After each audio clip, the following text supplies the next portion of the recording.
tonight. And we want to thank you for those that are working in the back tonight with the kids in Awana. We ask that you will bless them in a great way and hope those kids will be able to learn the things that they need to learn tonight. In Jesus' name, amen. All right, we're going to go to Revelation chapter 12. That's where we are tonight. And how many of you know what this is? You ever seen this before? Some of you know. If I can turn on. This is Bop It. Is Bop It new to anybody? You know what you do with Bop It? This is a game. You know what you do with Bop It? You bop it. Okay? You bop it, and okay, then it talks to you, and it tells you what to do, okay? Any of you not seen this game before? A lot of you haven't. Okay, I don't know if you can hear this, but you bop it. It tells you what to do. Then you bop it. You twist it, pull it. And then you forget one, and you don't do it on time. Oh, so close. Score 3. I got 3. My kids can get 100 and, whatever on this thing. And so what you do, now you got to figure out how to turn it off because it's irritating. You play Bop It, and you pass it around the family, and, it tells it twist it.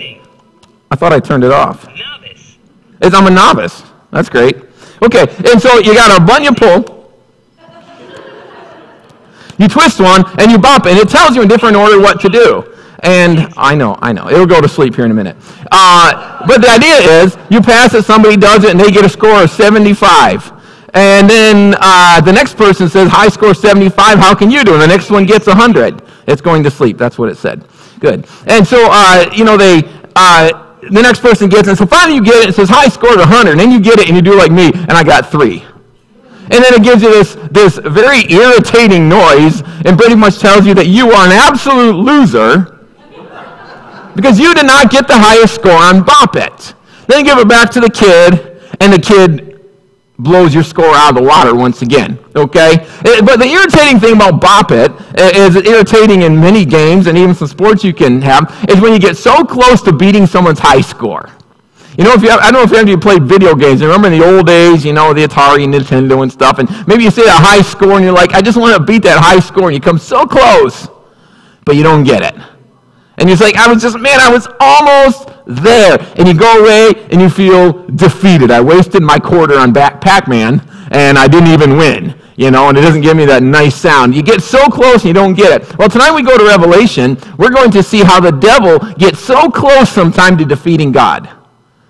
But he fails. So the message, the title tonight is a frequent failure. A frequent failure. He is a frequent failure. Do you ever feel like a frequent failure? Seems like sometimes you do things and it doesn't work, and you try it again, and things more important than Bop It. And you try, you fail. Well, the devil is a frequent failure. Over and over and over again, he tries to defeat God and tries to defeat God's plan. Over and over, he tries it, and every time he fails. So what we're going to do tonight as we get into Revelation chapter 12 is we're going to specifically look at 3 times when the devil tries to defeat God, tries to defeat Jesus, and it doesn't work. And so we're going to see, and in case he's listening tonight, we're going to remind him that he is a frequent failure. He is not going to ever be able to defeat God. He's not ever going to be able to defeat Jesus Christ. So we're going to look at 3 areas here tonight. If you have your outline, you can keep up with me. First of all, I'll give you this first one, then we're going to start reading, okay? The first one is that he failed to prevent the birth of Jesus. Now, as we go into Revelation chapter 12, you're going to see a lot of symbolism in this chapter. There's a lot of symbolism through the whole book, but in this chapter, it's really something because we have this dragon, we have this woman who's giving birth, and we have all that, and we have water like a flood coming out. It's like, what in the world? Well, this is the vision that John is seeing, but this vision describes things that are going to happen in the future.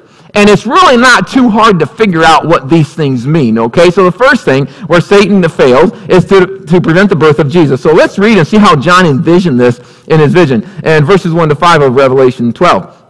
Now a great sign appeared in heaven, a woman clothed with the sun. So try to picture this in your mind, okay? A woman clothed with the sun, with a moon under her feet, and on her head a garland of 12 stars. Then being with child, she cried out in labor and pain to give birth. Some of you ladies know what we're talking about. And another sign appeared in heaven. Behold, a great fiery red dragon having 7 heads and 10 horns, and 7 diadems or crowns on his head. His tail drew a third of the stars of heaven and threw them to the earth. And the dragon stood before the woman who was ready to give birth to devour her child as soon as it was born. She bore a male child who was to rule all nations with a rod of iron, and her child was caught up to God and to his throne. Okay, so what do we have here? This is kind of a strange picture, right? We have this woman, she's clothed with the sun, she's got the moon under her feet, and she has this crown of 12 stars. There's an artist renditioning this red dragon comes up, and this is really wild thing for John to be envisioning here. So we say, okay, what's the meaning of this? I mean, was it really a woman somewhere, a physical woman wearing the sun with the moon under her feet, with this diadem or this crown thing of 12 stars, and this multi-headed dragon comes up and tries to take the baby that she's about to deliver? Is that ever physically happening? No, this is a vision. These things symbolize something. So we're going to look at what is symbolized by each of the parts of this vision. First of all, the woman, the one that's going to give birth, represents Israel. Okay, these are all representative of something. The woman represents Israel. The 12 stars indicating the 12 tribes of Israel, and this birth, the child she's going to give birth to, was seen a little bit, sneak preview, that's Jesus, and that's very obvious. So this is the idea of Israel is going to give birth to this child. Now, we know literally, okay, Mary gave birth to the child, but the child came from the nation of Israel. So over and over, the devil, who is the serpent, by the way, I'm giving it all the way, wants to come and destroy him. But so he wants to destroy Jesus. So the woman represents Israel. She cries out with pain, and she has this child. And so then we have the dragon that shows up in verse 3. Another sign appeared in heaven, and there's this great fiery red dragon with 7 heads and 10 horns. And 7 diadems on his head. You see this kind of symbolism like this happening a lot in the book of Revelation. And it's describing the world powers that are going to come that will get their power from Satan. And later on we'll actually see that this dragon represents Satan. It's very specifically mentioned here in this chapter. Actually, if you even go down and look in verse 9, it says the great dragon was cast out, that serpent of old called the devil and Satan. So it's obvious, this serpent that we see, this multi-headed red dragon thing, is a symbol of the devil. So we see the woman with the crown of 12 stars on her head. This is Israel. And we have this dragon comes, and with 7 heads, 10 horns come, and is going to try to destroy. The child is going to be born. But something interesting here, it says that I'm looking for the verse where it says this about the tail. Is it verse 4? Okay, yeah, trying to look. Verse 4. His tail drew 1/3 of the stars of heaven and threw them to the earth. Well, you say, what is that all about? That's kind of weird. Most scholars agree that the idea there is Satan's fall. When Satan fell from heaven, he sinned and God kicked him out. Apparently, he could still go and talk to God, but he got kicked out of his abode there in heaven, and he took 1/3 of the angels with him that became what we know as demons. That's the way we understand that. So this dragon is Satan, and he comes, he's going to devour this child that is born to the woman, is representative of Israel. So he stands ready to catch this woman, but he fails.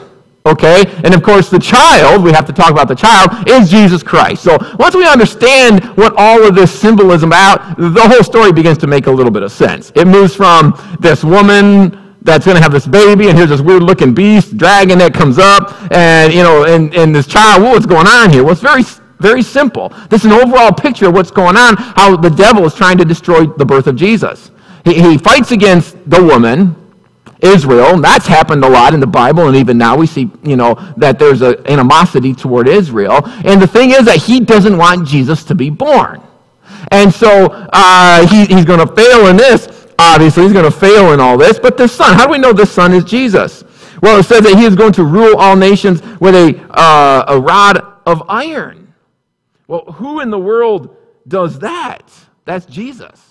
We see that all through the Bible. He's going to come, he's going to rule the earth. In fact, Psalm chapter 2, verse 9, I gave it to you on your outline. It says, you shall rule them with a rod of iron. You shall dash them to pieces like a potter's vessel. In Revelation chapter 2, we saw that verse from Psalms brought into Revelation specifically talking about Jesus. And then also as we go back to the book of Daniel and the end of Daniel's prophecy there about this statue. King Nebuchadnezzar had this vision of this big statue. It symbolized all the coming major empires of the world. And at the end, if you remember from the book of Daniel, the stone is cut out of a mountain without hands, and it comes and crushes the feet and topples this whole thing. Well, that is a symbol of the coming kingdom of Jesus that is going to be the final kingdom here on all this earth. So you see all of this comes together. So what we have here is this woman, Israel, is going to give birth to this child, Jesus, and the dragon, the devil, doesn't want it to happen.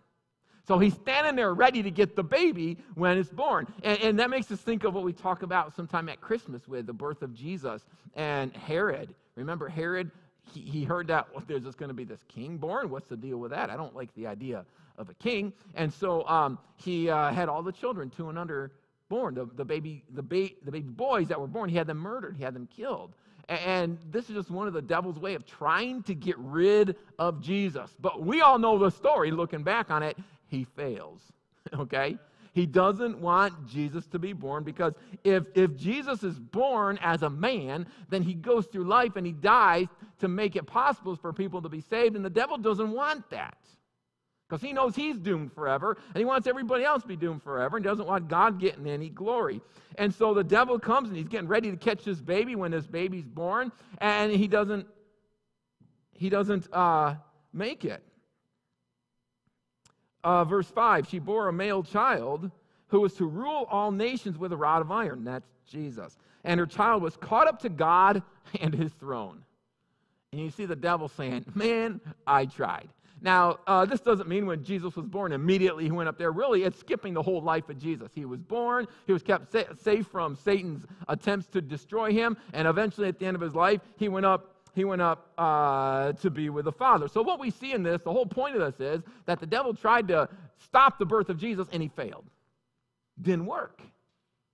And what we're going to get to, what we're going to understand through this whole chapter here is the devil, the enemy, Satan, he tries and tries and tries, but fails and fails and fails. Now, he succeeds in many things. He succeeds in getting people to follow him and all that, but in the end, he's the loser.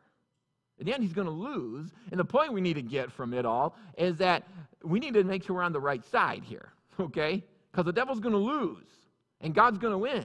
And so we see this going on here. He's a failure. He's going to try to stop the birth of Jesus, and he can't do it. He's ready to catch the baby when the baby's born. The baby's born. God whisks him on up to heaven, and the baby's saved. Jesus is born, and we can fill in all the details from the Gospels. Jesus lived his life. He lived a perfect life. He died. He came back to life, and he ascended back to heaven. All that's not in that verse because it just said he was born and God rescued him. Okay, so now we have that. The first failure that we have in this chapter of Satan, he failed to prevent the birth of Jesus. The woman representing Israel, the dragon representing Satan, the child representing Jesus Christ. So the devil now says, okay, I failed in that one. Okay, what am I going to do next? So what he says to do next, if I can't get the child, I'll get the woman, right? I can't get the child. I couldn't get Jesus. He was kept safe. So I'm going to go after the woman. So we're going to see also here he's going to fail to destroy Israel. Remember, we're putting this in the context now of the Revelation time when things are really ramping up. Look at verse 6. Then the woman fled into the wilderness. So the birth of Jesus and all that happened before, but now this woman is going to be fleeing into the wilderness where she has a place prepared by God that they should feed her there 1,260 days. Now, why is she being whisked off into the wilderness?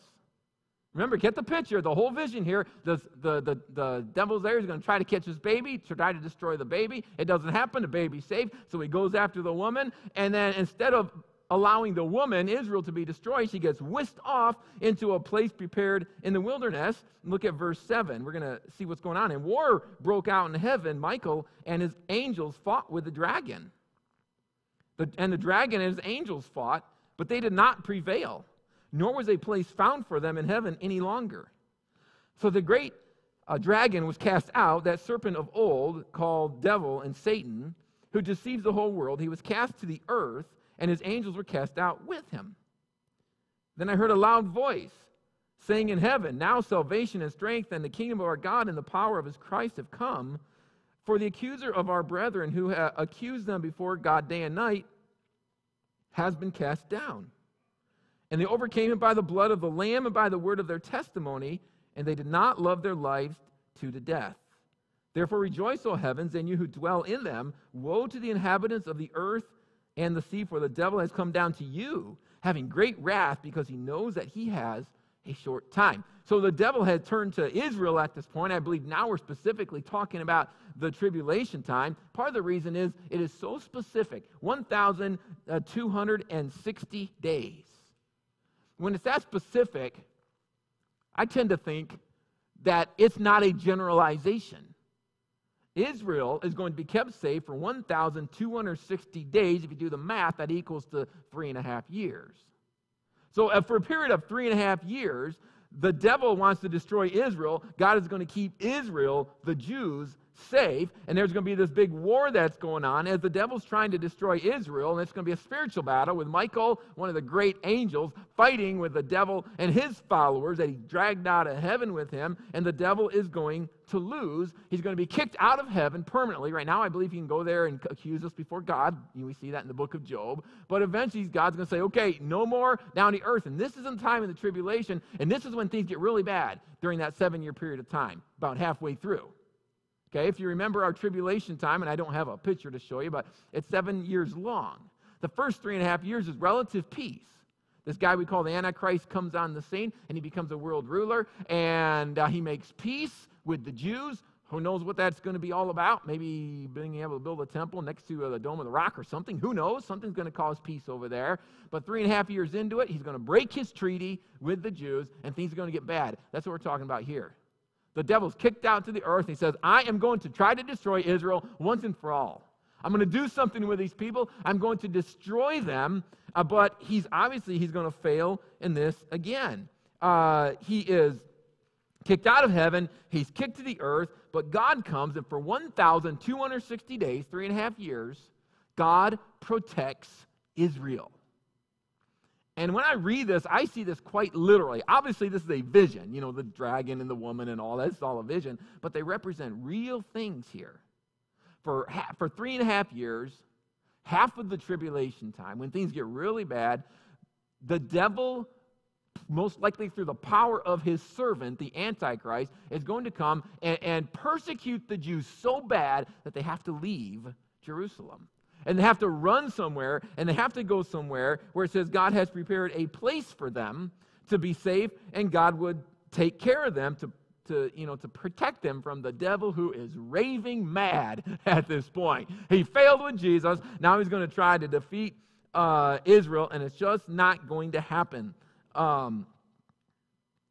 Look down at verse 13 now. When the dragon, the devil, saw that he had been cast to the earth, he persecuted the woman who gave birth to the male child.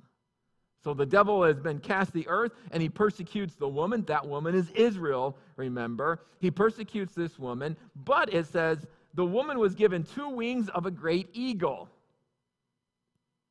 that she might fly into the wilderness to her place, where she is nourished for a time and times and half a time from the presence of the serpent. Now you say, how come in Revelation can't they just say it like it means, right? It's because Revelation is a vision. And there's a lot of symbolism in the book of Revelation. When it says a time, times, and a half a time, that is referring to years. A year, the time, singular. Then times, we'll say that's 2. And then a half a time. Or a time. So you have 1 plus 2 plus half. Is anybody with me? This is confusing to say. Okay, a time, that's 1. Times, that's 2. So you have a total of 3. And then a half a time, 3.5 years. It all fits together with the 1,260 days. It all fits when you understand it there. For 3.5 years, the devil's going to be fighting against Israel, quite literally, I believe. And it's not going to be safe anymore for them to be in their cities, in Jerusalem and in Israel. And so God provides a place for them where they go out and they are safe. In verse 14, 2 wings of a great evil. So she's going to fly into the wilderness to her place. Now, that has captivated people.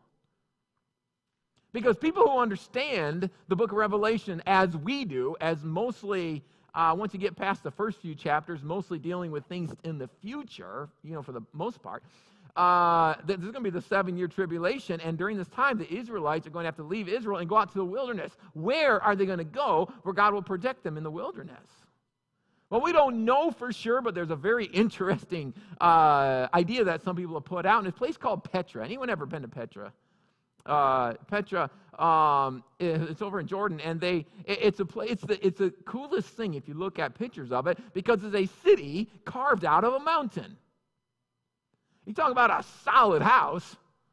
When you go, and this is just one picture from it, some kind of a temple or something there. They actually carved this out of the rock. Go look it up. It's really cool. And so some people think that this is a very well-fortified place, and many people think that many of the Jews will run out here where they will literally be safe from the Antichrist and his armies. Now, we don't know that. This is speculation. One day we can look and say, okay, we're right or wrong. The Bible doesn't say where it is, but it does say that this woman, Israel, is allowed to go out in the wilderness where God has provided a safe place, and she will be nourished for a time. For a time, times and a half a time.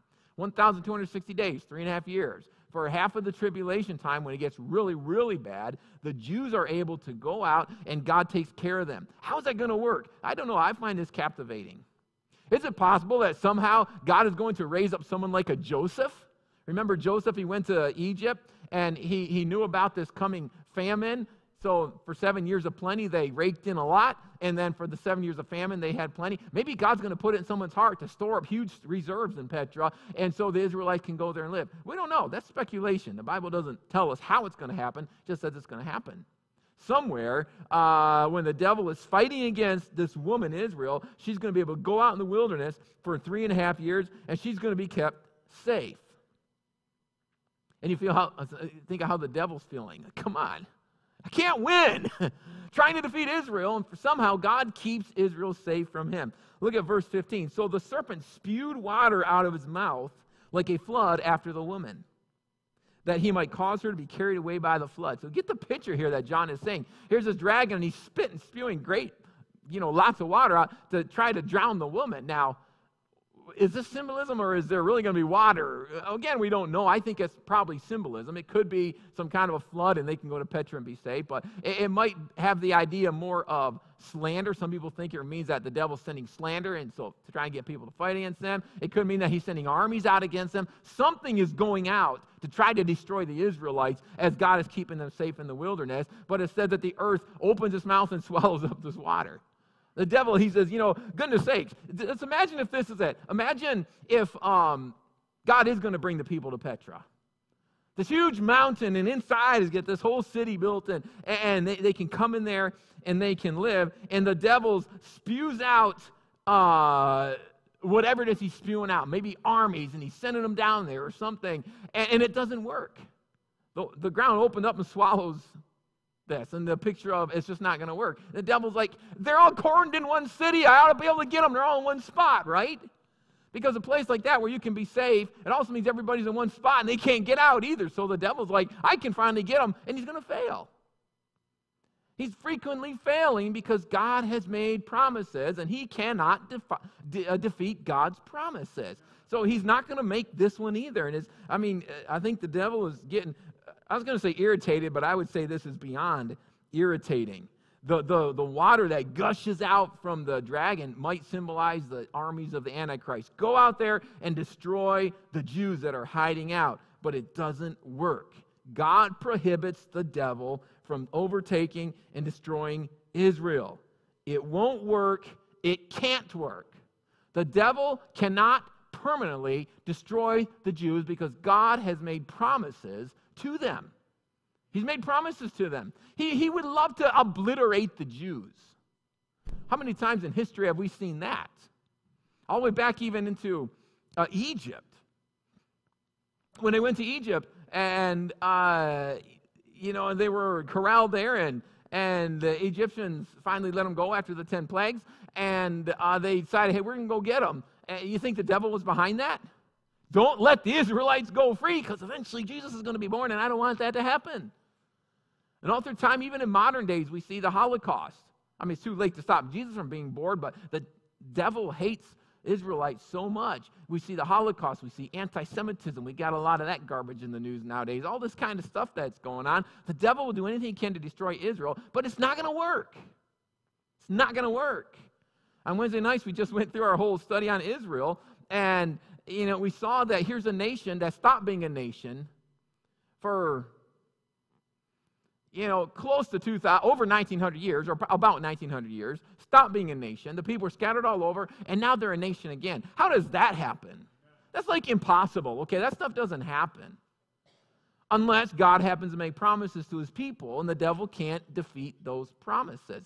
And so he's going to try again, but he can't do it because they have promises from God. So we have first failure. He tries to prevent the birth of Jesus. He couldn't do it. Even having Herod kill all those babies, it just wasn't going to happen. Okay? And so he failed. And then he's going to try to destroy Israel, and he fails in that. But then it gets more interesting. Look at verse 17. Remember, the devil is mad. The dragon's mad now. He can't destroy the woman because she's out. She's being kept safe somewhere in the wilderness. Verse 17. And the dragon was enraged with a woman. I mean, he's really hot now. And he went to make war with the rest of her offspring, who keep the commandments of God and have the testimony of Jesus Christ. What's left? Who in the world is the offspring? We already know that this woman is Israel, so it's not the Jews that we're talking about here. The Jews are already being kept safe. They fled. They're out safe somewhere in the wilderness, and the devil's looking around. I got to get rid of somebody. Who is it? And he says, I will get rid of the offspring of the woman. Who's that? This is a new one. The ones who keep, have the testimony of Jesus Christ. Who this is, these are believers, most likely Gentile believers who come to faith in the tribulation time. We've already talked about that. Some people will come to Christ during the tribulation time. I think, my personal understanding is that if they've rejected, now in the rapture and they go into tribulation, they're not going to say, oh, I was wrong, I'm going to get saved. I think they're going to buy into the whole lie.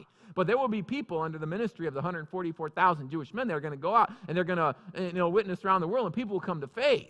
Gentiles will come to faith in the tribulation time. Many of them will be martyred, be killed for their faith. And so they're going to be out there, and the Jews are gone. So the devil's like, I'm going after the Christians now. I just got to get somebody, right? And the story ends there in Revelation chapter 12. Does he win? Does he finally get to destroy somebody? Well, the answer is no, because as we read through the rest of the book of Revelation, we see that ultimately Jesus Christ, as the stone that's cut out of the mountain, comes and destroys the kingdom of the Antichrist. We'll see that in the end, he can't even destroy the believers.